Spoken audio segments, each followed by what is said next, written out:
नमस्ते, मैं डॉक्टर स्मिता अग्रवाल आपके सामने उपस्थित हूँ एक कहानी सुनाने के लिए, जिसमें दो ब्राह्मणों के बारे में है। एक गरीब ब्राह्मण और एक अमीर ब्राह्मण, दोनों ब्राह्मण पुत्र पड़ोसी साथ साथ रहते थे। तो गरीब ब्राह्मण पुत्र की जो पत्नी थी, उसको नित्य प्रतिदिन कोसती थी कि उसके पास पैसा नहीं है, वो पैसा नहीं कमा सकता, घर में कमी है। और इस लड़ाई झगड़े को देख देख के एक दिन वो गरीब ब्राह्मण पुत्र सोचता है कि क्यों ना मैं जंगल में चला जाऊं और वहाँ पर किसी जंगली जानवर का शिकार हो जाऊं, जिससे मैं भी मुक्ति पाऊं और उस जानवर का भी पेट भर जाए। इसी आशय से वो जंगल की ओर निकल जाता है। जब जंगल में जाता है तो देखता है एक गुफा में एक शेर सो रहा है और उसकी नींद ना खुल जाए इसलिए एक हंस पहरा दे रहा है। उधर हंस जो देखता है दूर से कहते हैं, अरे आज एकादशी का दिन है और ये ब्राह्मण आ रहा है, अगर शेर की नींद खुल जाएगी तो इस ब्राह्मण पुत्र को खा जाएगा और मुझे इसकी हत्या का पाप लग जाएगा। तो वो एक युक्ति सोचता है।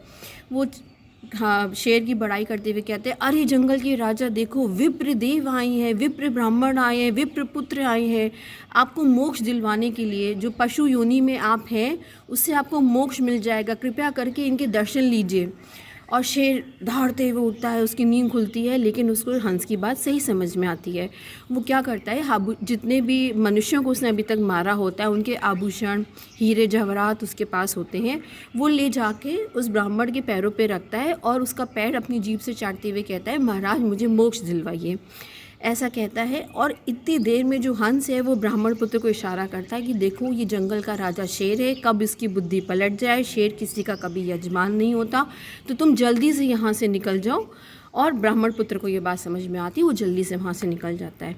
जब घर पहुँचता है तो देखते उसकी बीवी देखती है इतना ढेर सारा वो सामान लेके आए, बहुत खुश हो जाती है। लेकिन जो अमीर ब्राह्मण पुत्र की पत्नी है वो ये देखती है कि उसको जब ये सब समझ में आता है कि ये कैसे हुआ और कैसे उसके अपने आभूषण मिले, तो वो अगले एकादशी अपने अमीर पति को भेजती है कि जाओ तुम जंगल में उसी गुफा के पास जाओ। तो जब वो वहाँ पे जाता है तो अब पूरा का पूरा दृश्य बदल गया होता है। अब हंस पहरा नहीं दे रहा होता है, अब कौवा पहरा दे रहा होता है। कौवे की प्रवृत्ति होती है विध्वंस मचाने की, हिंसक। तो वो सोचता है कि अरे ब्राह्मण आया है, ब्राह्मण पुत्र आया है, मैं शेर को जगाऊंगा, शेर दुष्ट होके ब्राह्मण को खाएगा और मुझे भी बदले में कुछ खाने को मिलेगा। तो इसी आशय से वो ज़ोर ज़ोर से काँव काँव काँव काँव करने लगता है और जो शेर होता है वो उठ जाता है। शेर जब देखता है ब्राह्मण पुत्र को तो उसको हंस की कही हुई बात याद आती है कि आज एकादशी है, ब्राह्मण आया और अपने पिछले पुण्य को वो ख़राब नहीं करना चाहता है।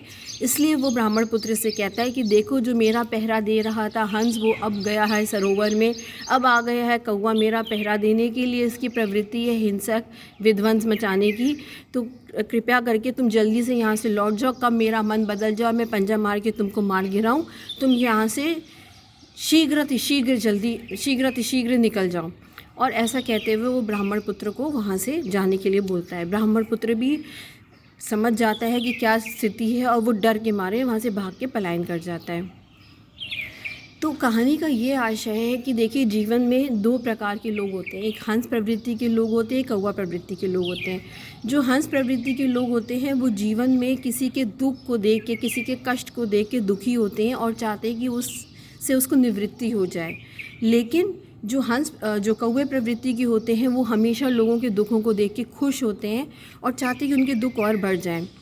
हंस प्रवृत्ति के और कौवे प्रवृत्ति के लोग हमारे समाज में ही हैं। हंस प्रवृत्ति के लोग जो होते हैं वो एकजुट करना चाहते हैं, लोगों को एक साथ मिला के मिलनसार होकर रहना देखना चाहते हैं।